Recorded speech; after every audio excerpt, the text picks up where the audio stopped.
มาทุกคนที่หลายคนที่เห็นว่าข่อยมาถ่ายเมื่อนว่าเห็น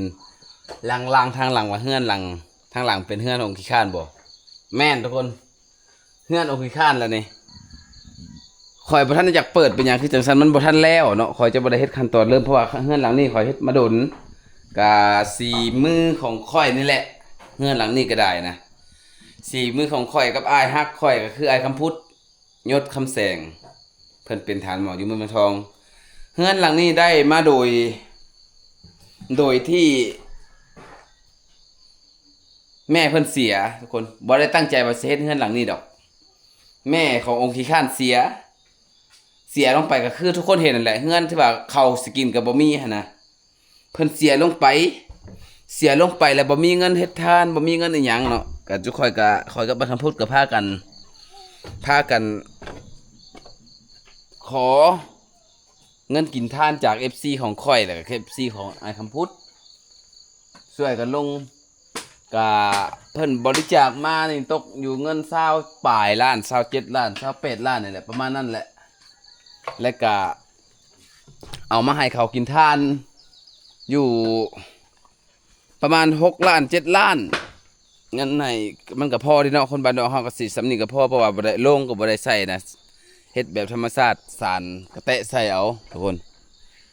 กะยังเหลือเงินอยู่10ปลายล้านนี่แหละ10 10 10 ล้านหรือ20ล้านนี่แหละบ่แน่ใจตอนนั้นมันก็หลายแล้วบัญชีเขาก็ลืมไปเบิดแล้วก็ยังเหลือก็มาเรื่อยมาเฮ็ดเฮือนหลังนี้ให้แต่มันบ่แล้วทุกคนมันบ่แล้วเฮือนหลังนี้มันบ่แล้วเพราะว่าฝานี่บ่พอก็เลยบ่ได้ขึ้นจักเทื่อน่ะบ่ได้เฮ็ดแต่โดนเลยดอกเฮือนหลังนี้บ่มีฝาตัวแปลนใส่นี้ แล้วบ่ได้ขึ้นจักเทื่อและตัวนี้แหละหากก็ซื้อมามื้อวานมื้อซื่นนี้องค์ขี้ข้านลงไปซื้อมาตอกใส่กับลูกเขยเราเฮ็ด2คนข่อยก็ว่าจะมาตอกกับบ่ทันเขาตอกก็ใกล้สิแล้วแหละมื้อนี้ก็สิได้ขึ้นเฮือนหลังใหม่แหละทุกคนว่าง่ายๆซะก็สิได้เมาอยู่เฮือนหลังใหม่แหละเนาะองค์ขี้ข้านเนาะยังหลับอยู่บ่เนาะนำเมื่อยเพิ่นตอกไม้แห้งตอกไม้เมื่อวานนี่มื้อนี้ก็สิได้ขึ้นเฮือนหลังนี้แหละทุกคนก็ดีใจนะองค์ขี้ข้านได้อยู่เฮือนหลังใหม่แล้ว แต่เสียนะเดียวแต่สร้างเฮ็ดบ่ดีว่าง่ายๆแหละสร้างเฮ็ดบ่ดีมันเงี่ยงอยู่มันสิล่มอยู่ตอนนี้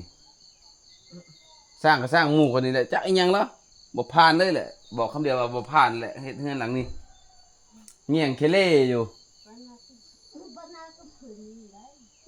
ฮ่าเงี่ยงแต่กะยามันก็เฮ็ดอยู่แบบนี้ไปก่อนเพื่ออนาคตองค์ขี้ข้านมีความคิดเฮ็ดเฮือนหลังใหม่เพราะว่าตอนนี้มีอ้ายยาว่างอยู่ทางลักซาวเพิ่นน่ะตกแรงเพิ่นเลยสิมาส่งกระเบื้องให้200แผ่น